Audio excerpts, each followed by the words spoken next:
Vamos a pasar a nuestra siguiente entrevista. Me da gusto recibir en la línea telefónica a Jorge Sales Boyoli. Él es socio fundador del despacho Sales Boyoli. ¿Qué tal, Jorge? Qué gusto. Buenas noches. Hola, muy buenas noches. El gusto es mío. Pues, Jorge, ustedes son especialistas entre otras cosas, en temas laborales. Y hay retos importantes que nos plantea en el futuro inmediato los ajustes que se han llevado a cabo. Que todavía tienen algunas etapas por cumplir, ¿verdad? Pero que están en la línea, allá en Estados Unidos, esta reforma de corte fiscal que fue aprobada en el Senado de la Unión Americana, y esto ha generado, pues, de alguna manera, inquietudes aquí en nuestro país. ¿Por qué no nos platicas por qué hay inquietud? Sí, claro que sí. Primero, pues mencionar que entre los diversos aspectos de esta reforma fiscal se está hablando de un impuesto de ajuste fronterizo. De 20%, ¿no? Sí, se habla de hasta un 20%, es correcto. Y con ello se pretende atraer más inversión y eventualmente empleos en Estados Unidos bajo la lógica de la repatriación de capitales estadounidenses actualmente alojados en el extranjero. Uh-huh. Lo primero que habría que decir es que esta reforma, como muchas de las cosas que hemos visto de este gobierno estadounidense, pues es un poco temeraria, especialmente si se mira en el largo plazo por el eventual desequilibrio en las finanzas del país vecino al reducirse la recaudación. Es decir, puede haber ahí un boquete, como le llamamos coloquialmente en México, ¿no? Se deja de recibir un impuesto, se va a hacer un boquete, y ¿de dónde lo van a llenar? Valga la expresión. Dicho esto, aunque estas nuevas medidas podrían quitarle atractivo a México como destino de inversión, uh-huh, en la firma hemos hecho un análisis muy cuidadoso y creemos que una valoración catastrófica o negativa de esta reforma es todavía prematuro y hasta incierto. Sí, porque faltan pasos para la implementación de los cambios en Estados Unidos. Hay mucho camino por delante.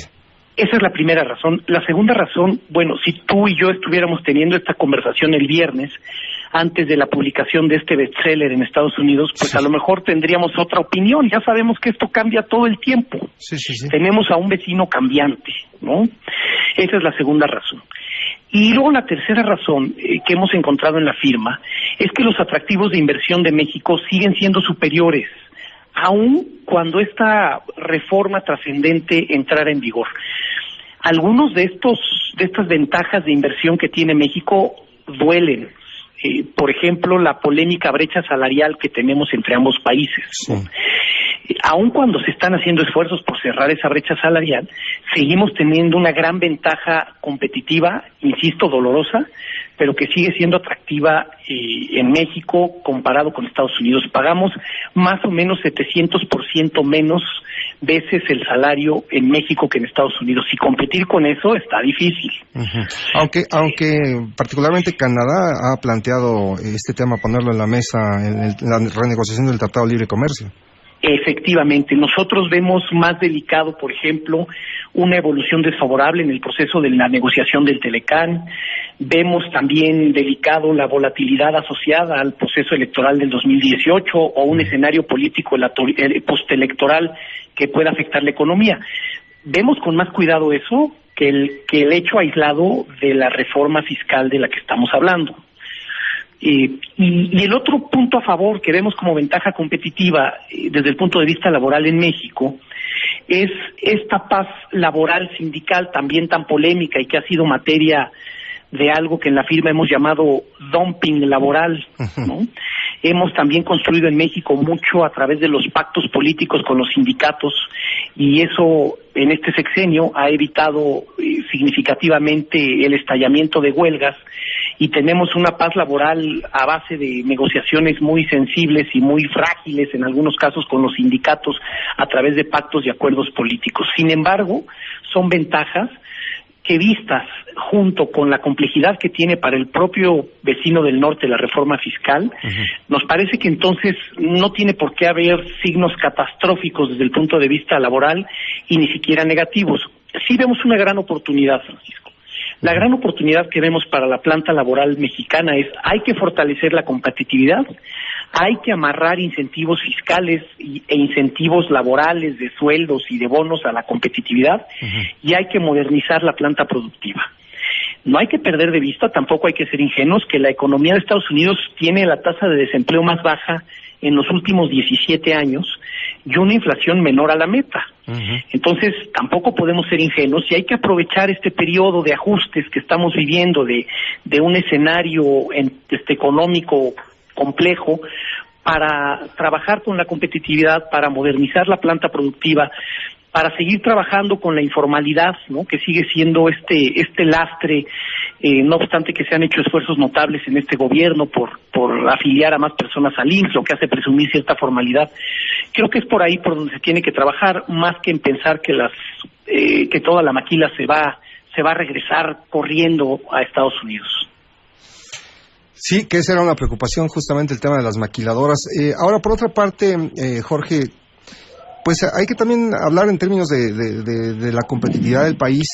Hemos dicho que el tipo de cambio en los niveles que llegó, pues le pega a muchos factores, y particularmente incluso le ha pegado a la inflación, pero también tiene la otra cara positiva, sobre todo a los exportadores y a las grandes empresas, que también muchas de ellas generan una gran cantidad importante de empleos en el país, se han visto beneficiadas con este tipo de cambio.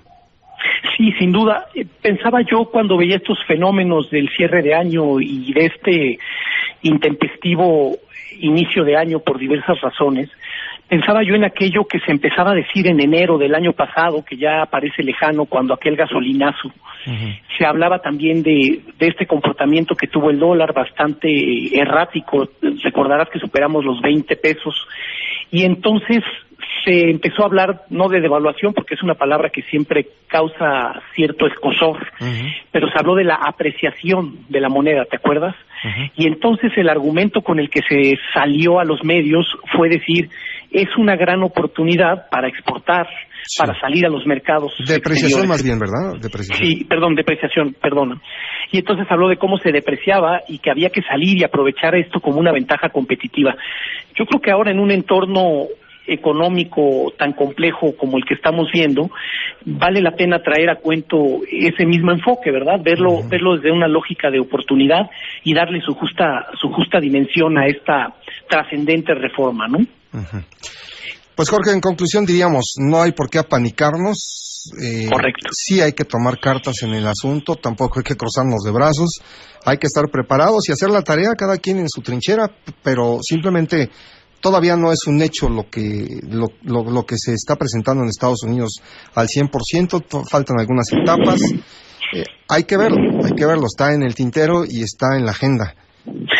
Efectivamente, no preocuparnos, ocuparnos, tomar en cuenta que esta reforma fiscal tiene más o menos 10 beneficios diferentes y todos están todavía en la cuerda, ¿verdad?, en el alambre, buscando cruzar todo el proceso legislativo y de cabildeo que hay en los Estados Unidos. Pues muy bien, Jorge, muchísimas gracias por esta comunicación con nuestro auditorio de la tercera emisión de Enfoque Noticias. Muchas gracias, saludos a todo tu auditorio. Igualmente, muchas gracias, Jorge Sales Boyoli, socio fundador del despacho Sales Boyoli, con conceptos que tienen que ver con estas preocupaciones laborales, y ya escuchó usted algunos de sus argumentos.